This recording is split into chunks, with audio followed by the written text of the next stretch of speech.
government not see that the IDF's continued massive cruelties against civilians is likely to produce a regional war, which might very well be detrimental to Israel?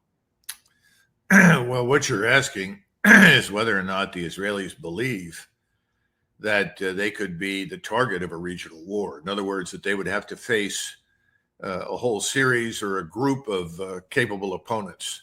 Right. I don't think they believe that. And I think this is one of the core problems. Just as we took the position early on, first of all, that the Russians would never invade Ukraine.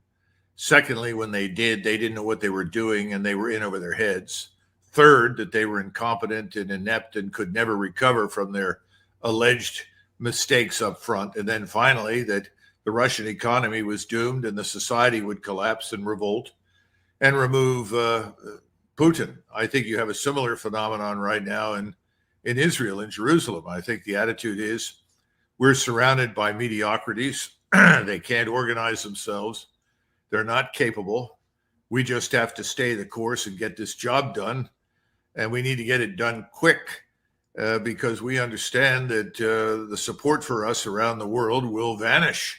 The longer this takes, the more hazard it is for us. And they're betting very heavily on us, obviously, that we are their backstop and that our presence offshore and in the region with air and naval power will be enough to persuade the various actors in the region to do nothing, to stand by and watch the population of Gaza either killed or driven out of Gaza.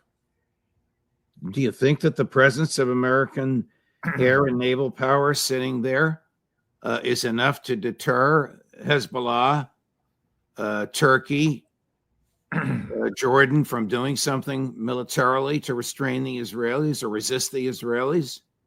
I think that the truth is as follows. No one in that region, neither the Turks nor the Iranians nor any of the Arabs and their governments want to go to war. It's not just with Israel. They're largely disinterested in war, period. They see their societies as fragile, their economies as fragile. They don't want to sustain the damage to their infrastructure that they know a war with Israel and ultimately the United States would entail. However, they are not fools, and they are watching what's happening, and they know that this is the first stage in a multi-stage operation designed to create greater Israel from the Jordan River all the way to the Mediterranean. They know this. The Israelis have made that abundantly clear off and on for many years. This is not a secret.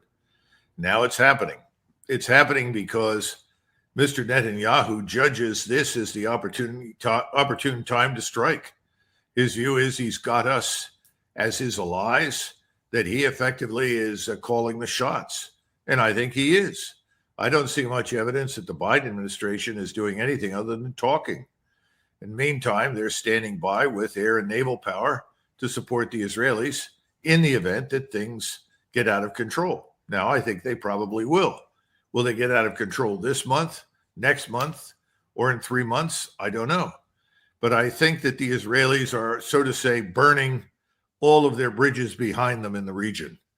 Whenever they decide they've done enough, there will be no return to the former set of conditions